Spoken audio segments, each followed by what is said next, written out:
Porque mucha gente se pregunta, ay, pero ¿tenemos libre albedrío o no tenemos libre albedrío? Porque si tuviéramos libre albedrío podríamos hacer tal y tal cosa, ¿no? Y son las dos cosas. Tenemos libre albedrío, podemos movernos, pero dentro de un espacio, ¿no? El libre albedrío crea nuestros propios condicionantes. Esto es, nos hace obligadamente responsables de nuestros actos, porque generamos nuestros propios condicionantes. El acto y la consecuencia es otro condicionante.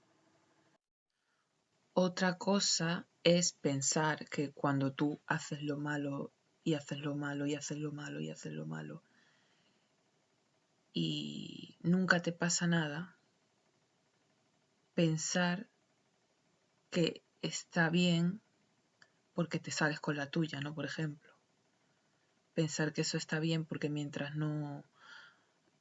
tú no veas las consecuencias, eso a ti no te importa. Y claro, el pensar que algo que está mal está bien hecho es algo muy malo, muy nefasto para cualquier persona. Pensar, por eso digo, el hábito hace al monje. Por ejemplo, pensar que portándote mal con la gente nunca te va a pasar nada. Igual un día das con alguien que resulta que quiere pelea, que no te lo quiere dejar pasar, que está peor que tú. Por ejemplo, ¿no? O otro ejemplo, gente que vive estafando y lo sigue haciendo. Si hubiera parado, se hubiese arrepentido a tiempo, pero no, lo siguió haciendo, no frenó, siguió con esa dinámica y dio con la consecuencia de pues todo lo que estaba haciendo. No paró, continuó hasta que, bueno, pues hasta que salió en las noticias y todo, ¿me entiendes? Y en los periódicos. Tener libre albedrío es una responsabilidad, no es poder hacer lo que quieres entonces, porque puedes querer algo que te traiga malas consecuencias. Entonces, ¿quieres entonces hacerlo si te trae malas consecuencias? ¿Quieres y a la misma vez no quieres? O no puedes, o puedes pero no quieres. O puedes o quieres pero no debes. ¿Y lo sabes? ¿O no sabes que no debes? Mi pueblo, dice Dios, perece por falta de conocimiento. Y aquí entendemos, y vamos a explicar, que perecer es caer en el pecado. O sea, es como decir, la falta de conocimiento es igual a pecado. Es nuestro deber saber lo que está bien y lo que está mal para poder generar buen karma, tener conciencia, y ahí entra el conocimiento de uno mismo, saber por qué puede salir mal algo, saber que ese pensamiento no tiene razón.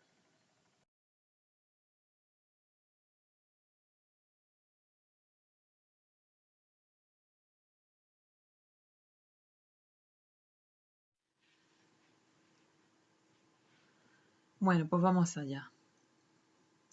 Dice, ¿tenemos libre albedrío? Sí. ¿Dios así lo quiso? Sí. Es un atributo, como el que tuvieron los ángeles creados superiores a nosotros, y como dato adicional para entender todo mejor, otros tipos de ángeles de menor jerarquía no tienen ese libre albedrío, los que son llamados arcángeles y demás, que se ven más como seres amorfos, como si fueran solo un concepto de unas características propias de las criaturas de Dios, como una masa que es todo ojos, o en el caso de ángeles con me parece que un ojo en medio que se tapan con varios pares de alas.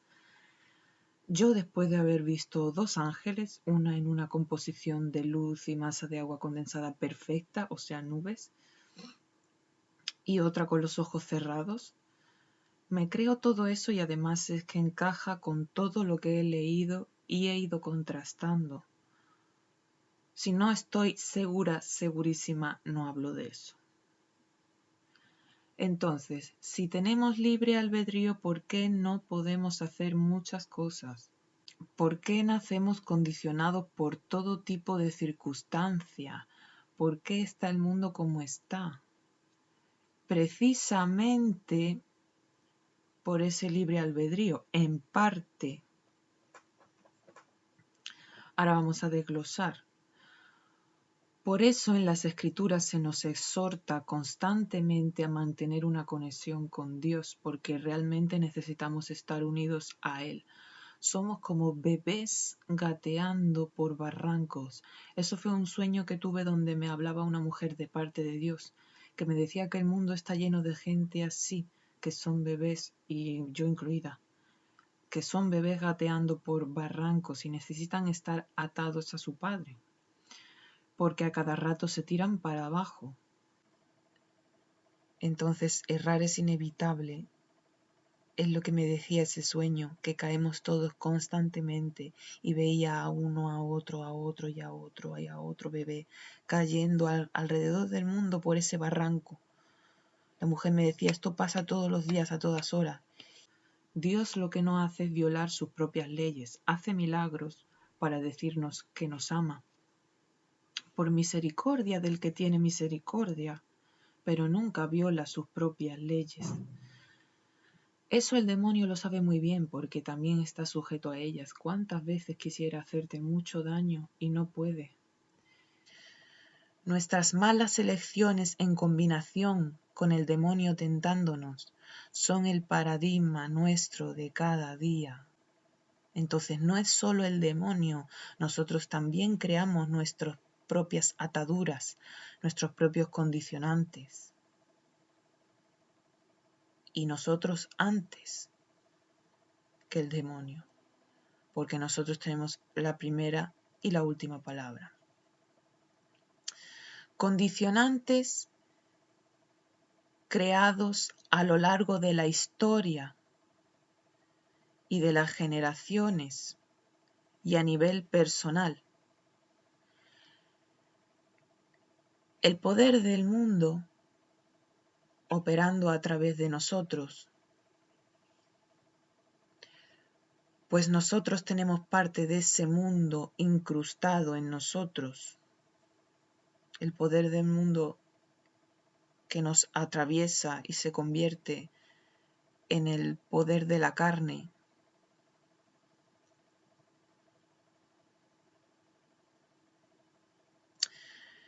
Y el poder de Satanás tentándonos sin descansar. Así que hemos dado con un dilema. El libre albedrío condiciona. El libre albedrío ata. El libre albedrío crea nuestros propios condicionantes, nuestras propias circunstancias, porque nos hacemos obligadamente responsables de nuestros actos, porque para cada acto hay una consecuencia. Tener libre albedrío es una responsabilidad, no es poder hacer lo que quieras, porque puedes querer algo que te traiga malas consecuencias. Entonces, ¿lo quieres? El problema, ¿dónde puede estar? En que no sabemos las consecuencias que puede traer, o en que a pesar de saberlo o creer que sabes las consecuencias, tenemos deseos de hacerlo.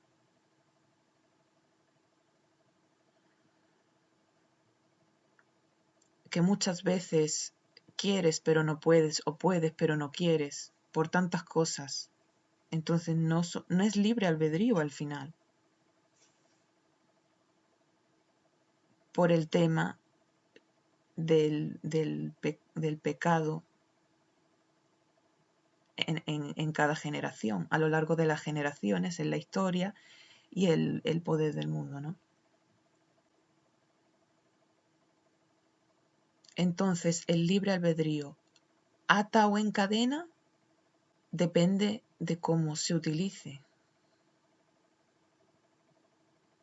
Hay que tener en cuenta que ya nacemos con cadenas, con condicionantes, circunstancias que nos impiden quizás hacer lo que queremos, ser como queremos, ¿no?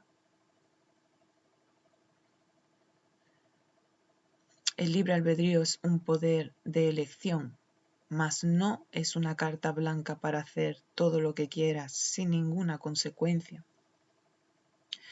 El libre albedrío puede ser un arma de doble filo y te puedes hacer daño, y también a los demás. El libre albedrío te puede hacer elegir el mal o elegir mal. El libre albedrío es peligroso. Y a nadie le dan igual las consecuencias. A todos les toca joderse en algún grado al atenerse a las consecuencias de lo mal hecho. Y todos nacemos con condicionantes que nos inclinan al mal. Unos en mayor o menor grado que otros y en diferentes aspectos. Todos nacemos con esos condicionantes que nos inclinan al mal y nos condicionan para mal, pero no estamos condicionados por el pecado totalmente. No totalmente. Esto quiere decir que aún hay algo que hacer, se puede cambiar. Por supuesto, estoy hablando de casos que tienen solución, no de personas que ya son malas de por sí, porque esto lo que quieren es engañarse a sí mismos y a los demás, porque así viven, y decir que no, que lo mal hecho está bien hecho y hay grados. Si nos vamos al extremo, podemos verlo claramente como yo lo he visto en mi vida en gente que vive mintiendo, que respira como miente. Entonces, claro, tener libre albedrío para la gente mala, por supuesto, que es hacer lo que les da la gana. No tienen conciencia, o la conciencia no llega al nivel en que la gente buena está, pienso yo. Porque como le dije al amigo Nietzsche JXC7J, la gente mala son abismos, grietas interminables que separan a la humanidad. Para eso viene el fin y Jesucristo con él.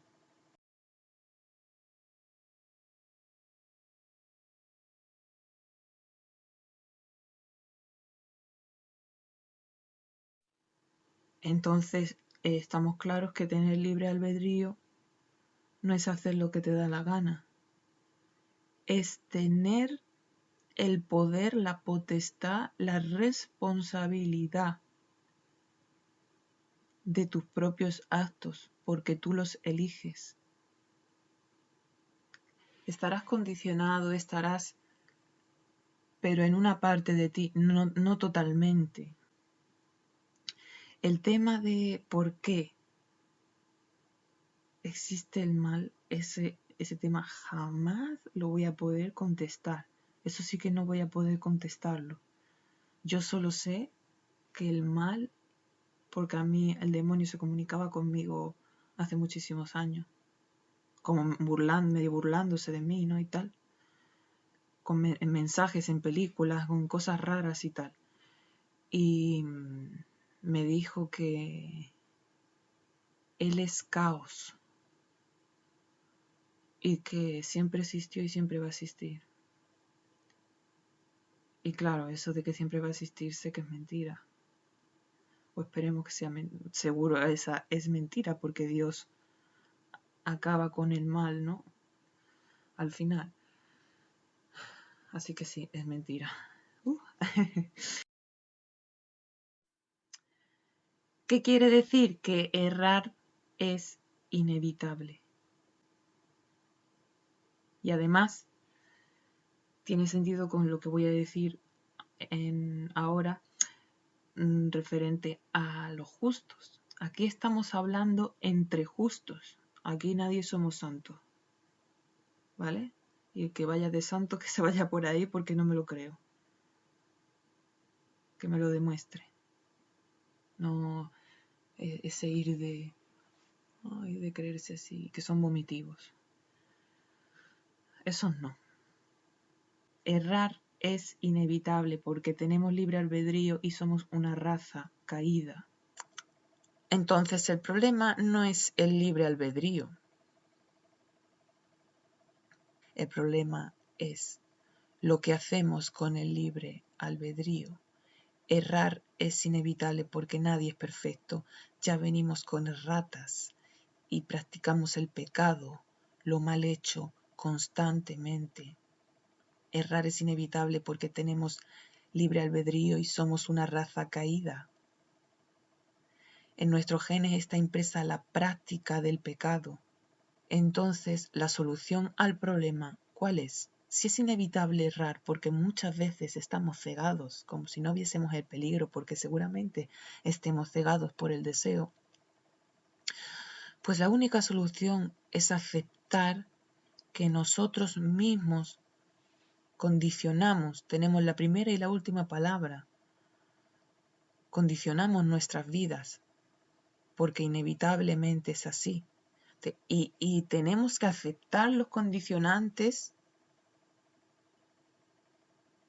que creemos limitantes para nuestro libre albedrío que no podemos solucionar.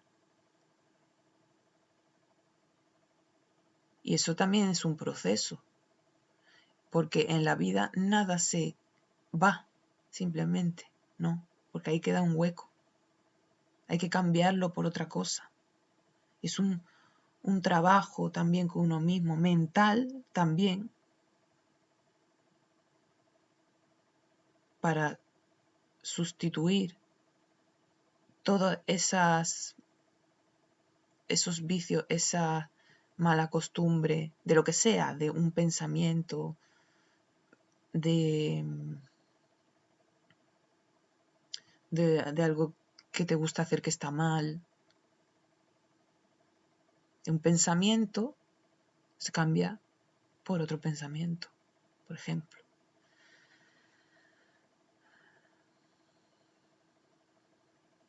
Entonces lo aceptamos y ahí se abre la puerta al cambio, ¿no?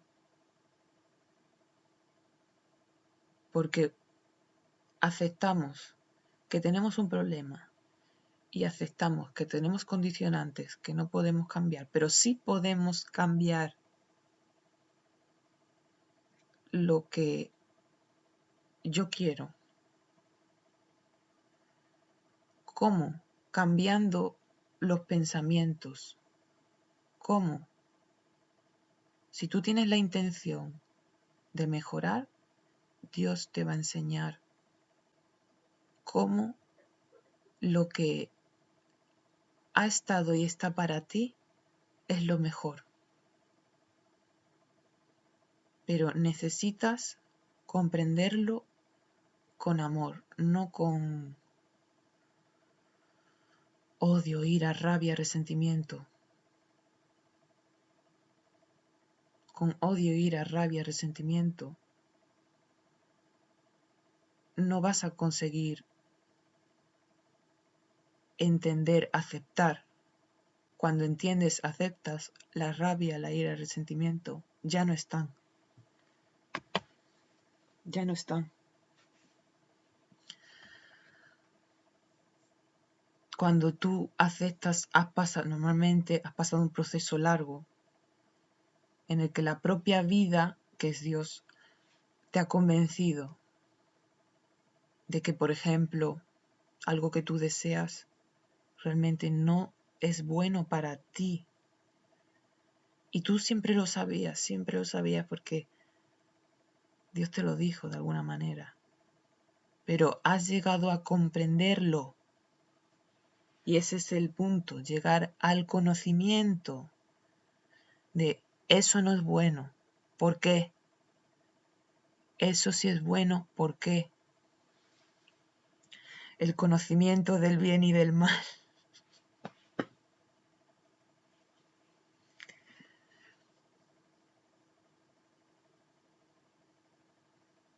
Porque es lo que dice, ¿no? El Padre, mi pueblo perece por falta de conocimiento.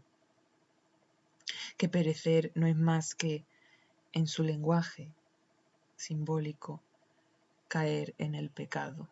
Simbólico porque gracias a Dios, al sacrificio de Jesús, es simbólico. Si no fuera real de verdad, que es igual a muerte, ¿no?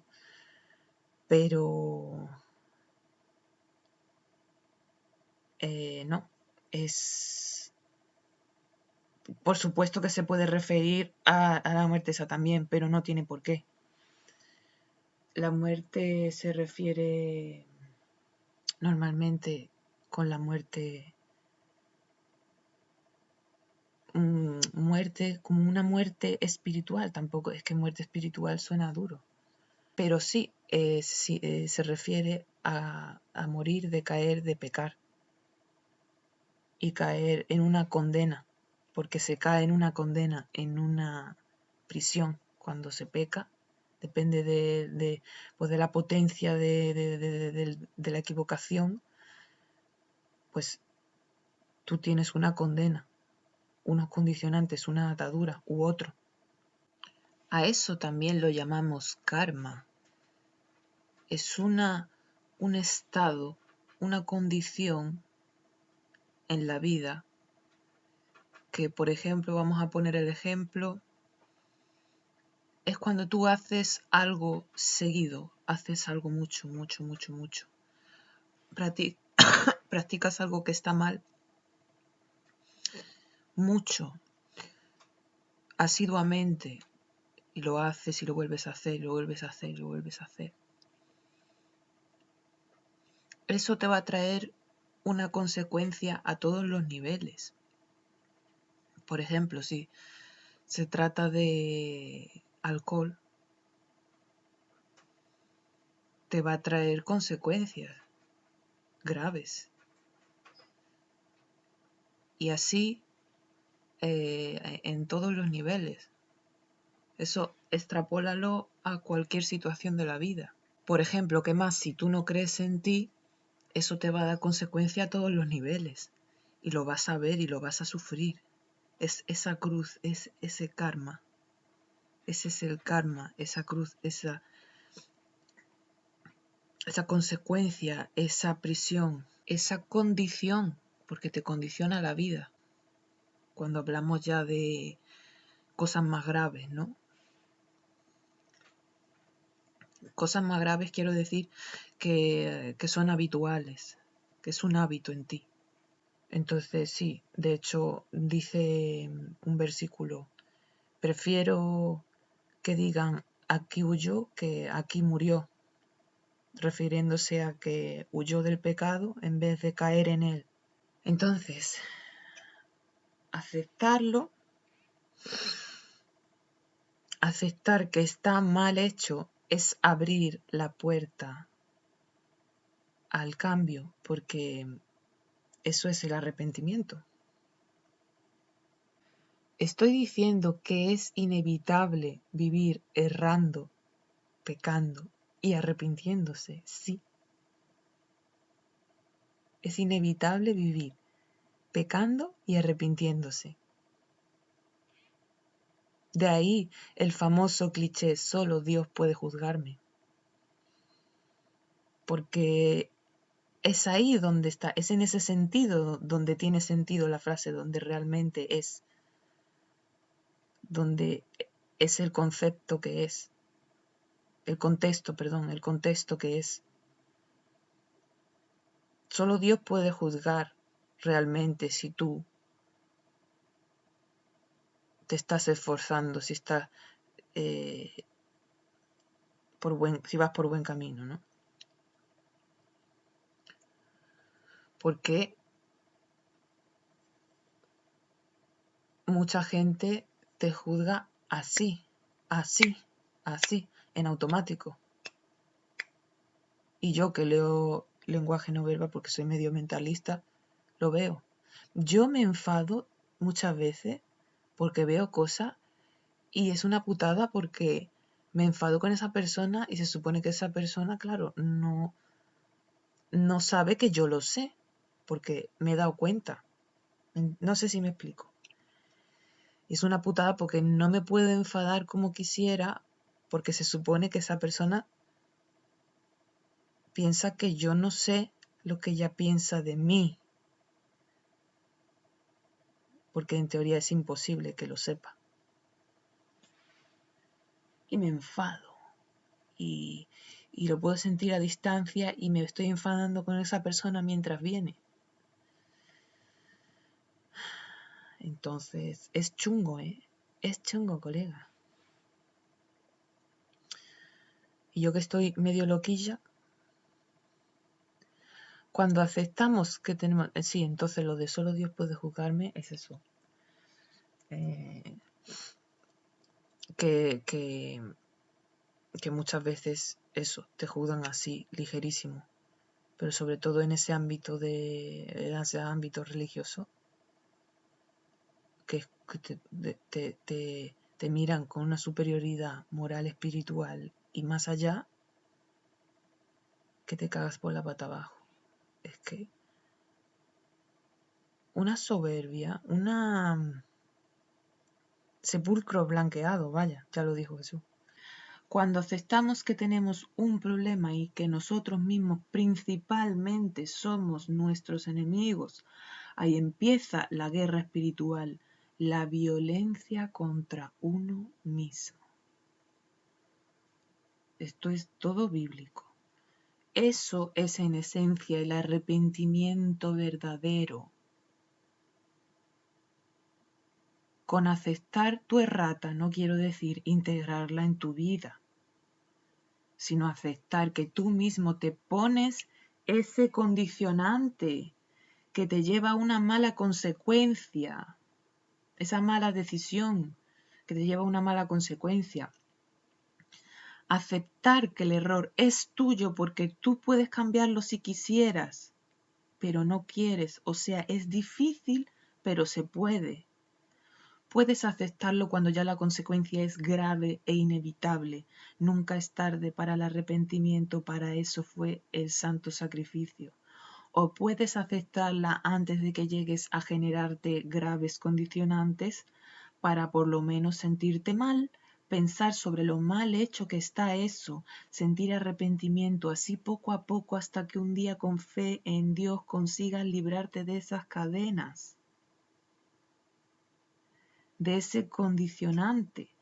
El camino del justo es como la luz de la aurora, que va en aumento hasta que el día es perfecto. El cambio es progresivo, nunca súbito. Los milagros son otra cosa, como ya expliqué antes. Sé justo ante todo y primero contigo mismo. Si vas a errar, trata de llegar a un equilibrio, por lo menos reflexionando sobre lo mal hecho que está y sus posibles consecuencias. Piensa en ello, habla sobre ello, infórmate o preocúpate sobre ello. Ve haciéndole un espacio en tu vida al arrepentimiento hasta que un día pese más. La constancia es la base de la fe. Cuando tienes constancia en algo quiere decir que ahí hay algo potente, hay fuerza. Ese río sin duda va a abrirse paso y arrasar con todo. Más o menos rápido, pero lo hará porque no para de manar. Tiene constancia. Prosperará.